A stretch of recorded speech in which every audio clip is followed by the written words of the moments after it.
Welcome everyone back to the Crimson 15 Podcast. I'm your host, Crimson Sen. And 15 PCA. Be sure to check us out over on Twitter at C15 Podcast. So another short trek for Star Trek Discovery came out. I forgot. I did literally you didn't remind me today, yeah. Like, oh yeah, crap, you have to watch that. So we're going to do a review. It's Suru. It's a Suru-based episode, showing the history of him a little bit. And we get a lot of flack for this, even though we don't like Discovery overall. It's mediocre. We like Suru. Yes. I thought it was a good character. I love his design. Yeah. The actor does his motions. He's really good. He grew big time from the first season. And so we get to learn a little bit about how he joined Starfleet in a weird way. So we get to see his people, and they're super primitive. Well, we're talking like bronze legs. Yeah, huts and sticks and stones. Fire and... Yeah. And then we... So it starts out, and he's like narrating, I guess, kind of like his memoirs or whatever. So it could be a log for all we know. It's called The Brightest Star. The Brightest Star, yeah. So we see his people. They're very, very super primitive. And you see people getting ready to walk towards like this obelisk-looking thing. It looks terrible. It looks horrible. The graphics. The special effects this episode are some of the worst. Yes. There's a screenshot in here. I'll put up when the scene comes up, but it's so bad. It's really, really bad. But basically, you see like this priest-looking guy. He's wearing all the bones and everything, and he's like guiding people to around this obelisk, and it just takes people away. So they're sacrificing themselves to whatever this thing. Do they know it's an alien race? Yeah, they said the name. But do they think they're gods? Who knows? They're called the Barum or something? I've never heard of them. Again, I don't have a category. I'm sure that's in somewhere in some Star Trek book, but I never heard of them. So, like, you get a flashlight and they're gone. Yeah. So we don't know if they're being eaten or being destroyed, but why would an alien race just want to kill people? Well, they use them as slaves. I remember in the first season, didn't Suru say that they were eaten? They were slaves, and they were always being hunted and stuff. Yeah, there was something. Yeah, so there was something to that effect. He said, yeah. Well, I guess they're probably being used for. But again, if you had the ability to, why would you need slave labor? It's so weird. Like, you have all this advanced technology. Why would you need it? And, they never explain any of that, so we don't know. And we find out that Suru's father is the head priest. You would think like a shaman guy. Yeah, yeah. And he's all, when we do this, it's making the balance. Very much like ancient tribes would sacrifice humans to the sun god or whatever. Yeah. So they believe they're doing something right, but Suru was like, no, why do we have to do this? And this is where, like, how does he know so much? Yeah. And I guess some piece of the technology fell off. Never explain that. It must have fell off from one of the ships. And this is what me and Cribbs were saying. If they were to just wrote some things a certain way, this episode could have been so much better in explaining and itself. Only 15 minutes. Yeah, I wish this was a little bit longer. This one should have been a half hour. Yeah, this should have been like an episode. Instead of the stupid one about the computer going sentient, it should have been this. That Black Mirror episode with Callisto. Yeah. But, so he has like this box. It looks like a freaking PS4, but his father's like, oh, you have to destroy it. And he's like, oh, sure, Dad, wink, wink. And I guess he's, like, been tinkering with it. But they never tell you how long past the time has been. That's the problem with this episode. As I was watching, like, so every time they'd show, like, a day scene, I'm like, oh, it's the next day. Mm. But has it been weeks? Has it been months? Years? All they do to fix that is have, like, little subtitles, okay, 2 days later, a month later. So just something. Or how often, like, you were bringing this up, how often does this harvest thing happen? Yeah. It can't happen too quickly because there'd be the whole wipe people. Out. Does it look like maybe there was 100 people max in that whole village? Maybe. Again, do you think there's multiple villages? Yeah, I was thinking it's happening throughout the whole planet. Oh, and it's their turn? Maybe. Then there's another village somewhere else and it's their turn? Maybe, yeah. But they don't show any of that. Yeah. And I'm sorry, the guy has an old man voice. It reminds me, when you see that guy of Dark Crystal, get the shards. Yeah, that's what it feels like. It's almost mystical in a way. Yeah, that's what it feels like. But we all know it's technology, these aliens. So Suru's like messing with this thing. Yeah. And you see him like open it up and he's taking it apart and everything. Like, how in the world did he figure this out? Yeah, the level of technology does not fit his ability to do this. None. Yeah, they're living in huts and dirt and have sticks. That's what Crimson made the analogy when we were watching the episode. It'd be like having a computer and sending it back to Roman times. They wouldn't know what to do with it. They'd have no idea. Yeah, and it being like in a special box with the opening and everything. But he puts it together, He's working on this thing like he knows exactly how it works. Yeah. Then it's like, oh, I'm going to use it to send a message. How does he have any concept of that? Yeah. One that made more sense, and I'll expound what Crimson said, but I'll put a little more to it. Well, if Suru was like a kid, and his dad go, oh, this piece of technology has been in our family for years. It fell from the sky, and it must have been from the gods. So why don't you look at, and you can look if you want, but eventually we need to destroy it. And instead he keeps it, and through the years he starts to learn little and bits it was and like pieces. in his family all these years. Generations, and everyone's learning little bits and pieces. Yeah, so like a great-great-great-grandfather learned a little bit of this, and then the next, and Sewer was the finally one to finally crack the code. Yeah. But again... And they wrote a journal of what they did. Well, that would have been so much better. It would have just given it a little more like, oh, this is something that's this family, it's like a destiny. Then you could believe it, yeah. Not just one guy figured it out in... From scene to scene, we can only assume it's a day or a week. Yeah. What, in like a couple of weeks? Exactly. Yeah, kind of pathetic. He has a sister. Yeah. And then it kind of, again, did you get the feeling that this is an anti-religion episode? It felt like it a little bit. Not too bad, but it's just... But it was there. It was clear. You could see it. It was there. But he's starting to do things, and then he like sends the message out because somehow he figured out this thing can send messages. Like he knew that there was other races. Like, and he translated it to English, which is crazy. Yeah, then he gets a thing back. Like, how would he even know English? It's so ridiculous. How did he figure any of this out?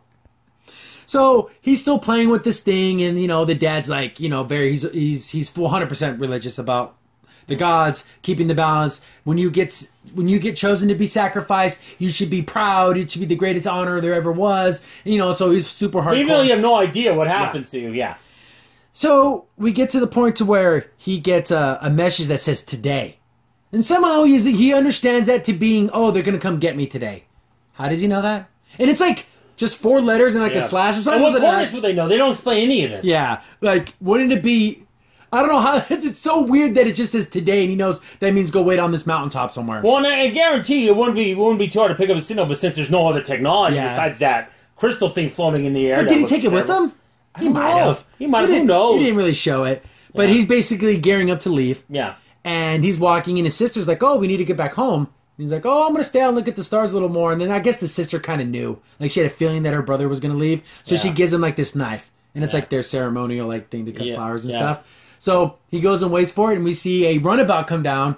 And then, as a joke, like, oh, 15 PC, I was like, oh, it's going to be Giorgio. And it freaking is. Yeah. Oh, you got to be so stupid. I mean, I can write this stuff. It's so easy. We did it. We said it as a joke, and then it showed it, and it really was her. I said it was. One of them would have just been so nobody. It would have been way. She better. was a lieutenant at the time. Yeah. So I guess they've been having communiques back and forth, but they never show it. No. So everything's like a big. Woo. Well, the one thing I like is the fact she was using the universal translator. Well, that was kind of cool because how would she understand it? Yeah. So when she's talking, you can hear it being translated to his language, and he's like, "This whole episode's in regular English, but when he's talking, it's like his language." Yeah, like, oh, okay, that's cool. And then she basically gives him the ultimatum: you can come with us, but you have to leave everyone else behind. Yeah. And he goes, well, what about the rest of my vision? Help me go, well, you're a pre-warped society, which is true, and we don't really interact with that. But since they made an exception because you were able to figure out this technology, like, what part of the...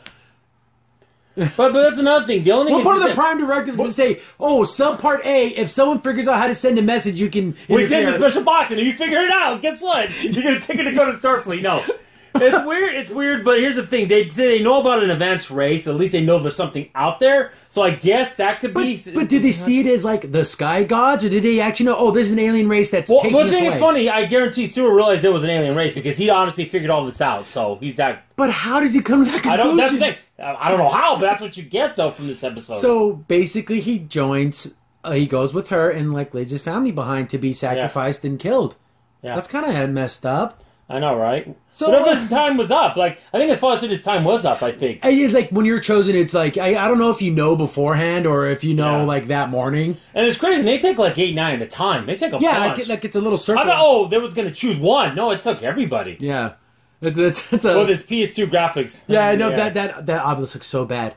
And that's how the episode ends. So, it wasn't horrible like the other two. No. It left me with a lot of questions. It left me with a lot of, like, okay, I want to know a little more, but write it better. Yeah. Write it better, and it would have been so much better. Just a couple little extra things like, oh, that's how Seward figured it out because it was something that was passed down from generation to generation, and he was the final piece to figure it out. No, he just did it all on his own. Exactly. And then, like, the whole, oh, we bend the rules just for you, wink, wink.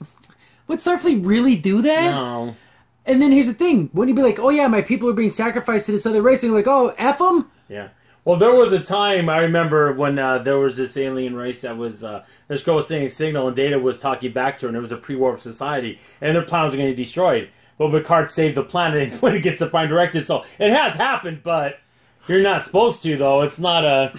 It just makes me feel a little weird that he abandoned his whole family.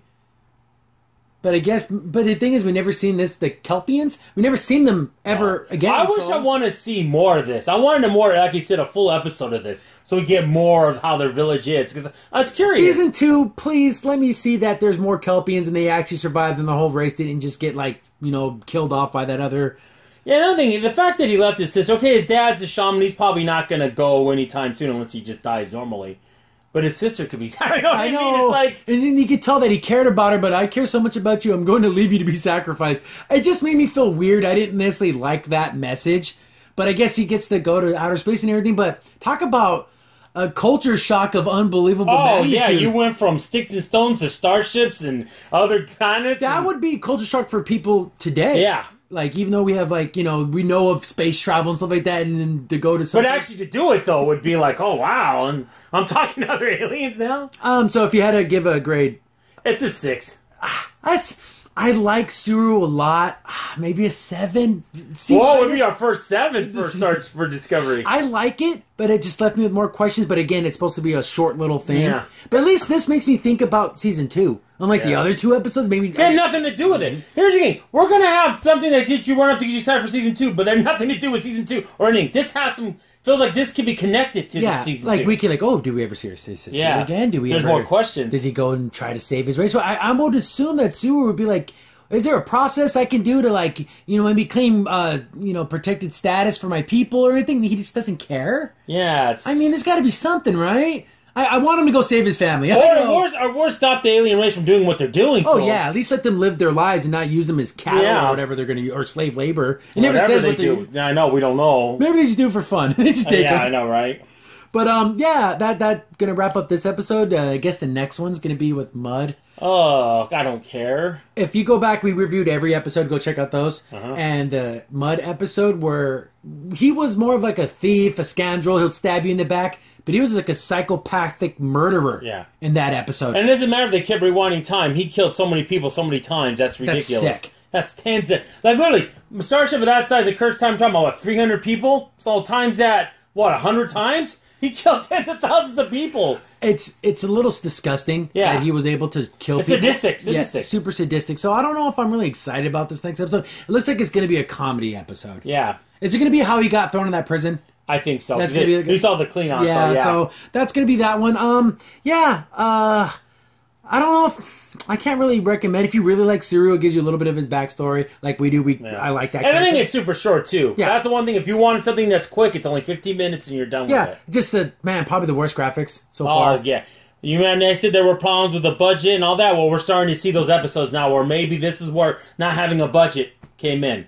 Because one thing I said about Discovery, the graphics up to this point have been pretty good. And that was... It looked pretty bad. It was subpar. So, thanks for watching. We're going to, again, every time a short track comes out or a new episode, we're going to be covering it. So, we're going to look forward to subscribe if you like our reviews. We're going to be doing Season 2 every episode. We'll try to get them done the night that they go and then have it up. It's funny, they were playing a game of dice, which was they were playing some dice That was correct. Yeah, come on. big dice. Snake Eyes. It was Yahtzee. Yeah. But, thanks for tuning in. I've been your host, Crimson Sin. Infantine PCA. Thanks for watching. See you later. Bye. Crimson Sin here. Thanks for watching and be sure to like, sub, and share. Also, for the most up-to-date information about the podcast, follow us on Twitter at C15 Podcast.